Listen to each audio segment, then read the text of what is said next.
World Alzheimer's Day is observed every year on the 21st of September with the objective of creating awareness about the misconception of dementia and Alzheimer's and to encourage and support the families of Alzheimer affected patients to tackle and fight it. Now, what is Alzheimer's disease?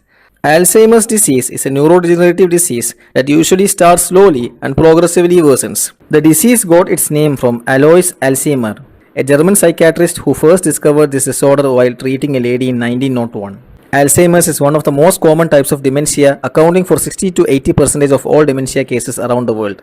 It is estimated that the prevalence of Alzheimer's worldwide is around 2.4 crores. According to ADI, 13.5 crore people worldwide will be living with dementia by 2050. Coming to the histopathology of Alzheimer's disease, there are mainly two features you can see in the histopathology. One is plaques and the second one is tangles. There are neuritic plaques, mainly the beta amyloid plaques, and there are neurofibrillary tangles. The neurofibrillary tangles will be hyperphosphorylated, which is tau protein, so it is known as tauopathy. Coming to the risk factors of Alzheimer's disease, the first one is old age. Second one is positive family history. A family history of Alzheimer's disease or dementia can also result in Alzheimer's disease. The third factor is the females are more commonly affected than males. The fourth one, which is told to be a risk factor, is aluminium or mercury. The fifth one is ApoE4, which is also having a high risk. The sixth one is history of head trauma and concussions.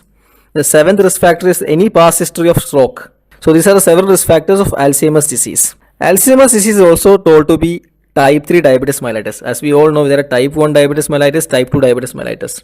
So Alzheimer's disease is considered to be type 3 diabetes mellitus due to the manifestation of insulin resistance in the brain. There is actually type 1 and type 2 diabetes mellitus, but Alzheimer's disease is considered to be type 3 diabetes mellitus because of the manifestation of insulin resistance in the brain.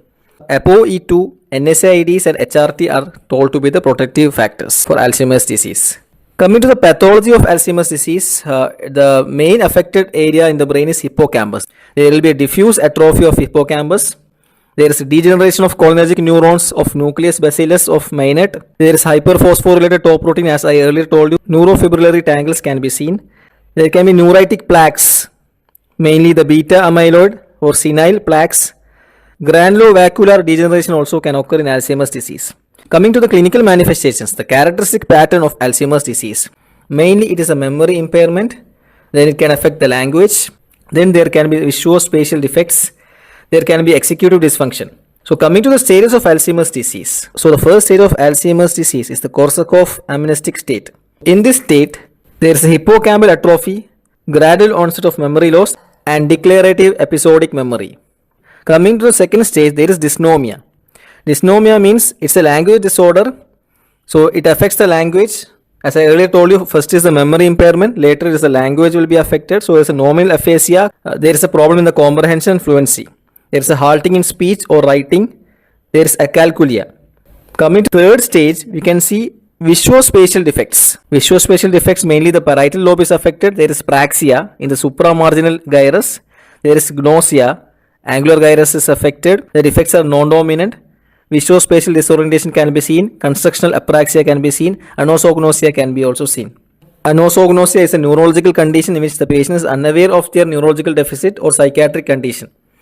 So it is associated usually with dementia. So the most common cause of dementia is Alzheimer's disease, where you can see anosognosia. The next stage is where the prefrontal cortex is also affected. So that means the personality itself is affected. So these are the four states of Alzheimer's disease. The first one is a memory impairment, then there is a dysnomia, then there is visuospatial defects, and the final one is a prefrontal cortex is also affected, where the personality is affected. So these are the different states of Alzheimer's disease. So Alzheimer's disease is largely associated with amyloid plaques, neurofibrillary tangles and loss of neuronal connections in the brain. Coming to the diagnosis of Alzheimer's disease, the gold standard or the main important diagnosis is by doing a PET scan. So PET scan is considered to be the important diagnosis, where you can see there is a fibrillary tangles can be seen, the beta amyloid plaques can be seen, hyperphosphorylated tau protein can be also seen when you take a PET scan. So there's a hypometabolism which can be noticed in PET scan. Earlier it was MRI was considered to be the gold standard. Nowadays the important investigation is PET scan. EEG can also be taken, the EEG, but EEG will be normal or non-specific slowing. Then the CSF analysis is also done.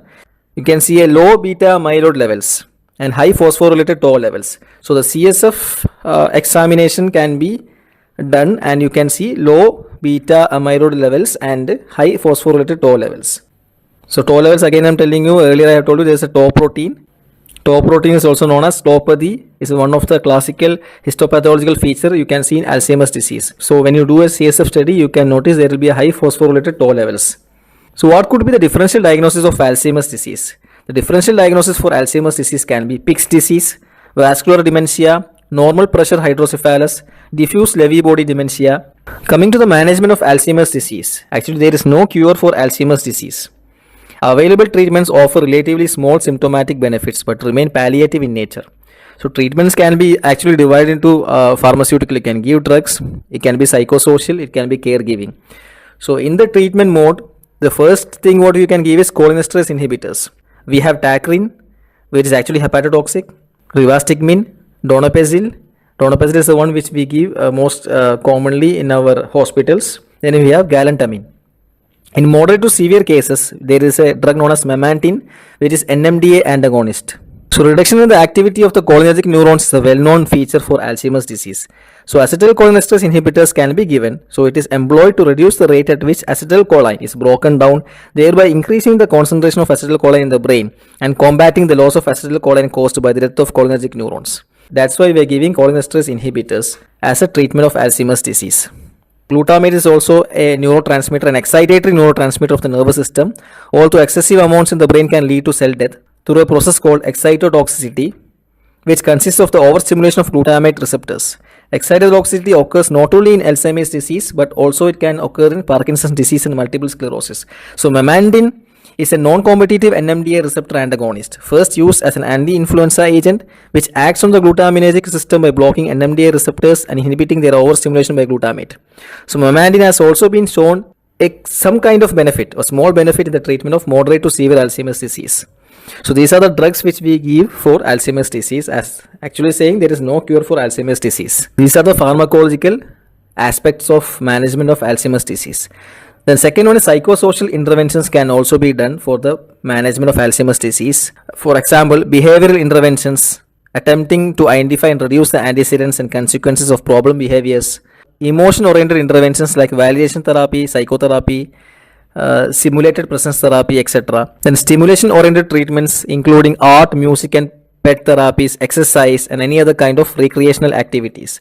So these are the certain things what comes under psychosocial management of Alzheimer's disease.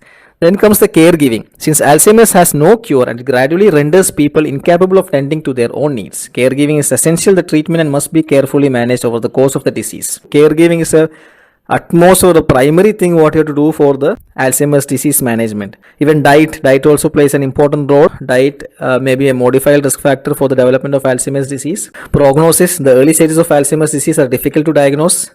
A definitive diagnosis is usually made once cognitive impairment compromises daily living activities, although the person may still be living independently.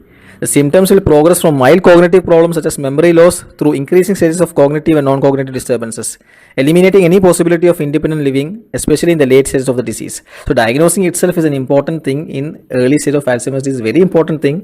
It's very difficult to identify because, as I earlier told you, the differential diagnosis, there are a lot of things are there in the differential diagnosis of Alzheimer's disease. The life expectancy of people with Alzheimer's disease is reduced. The normal life expectancy for 60 to 70 years old is 23 to 15 years.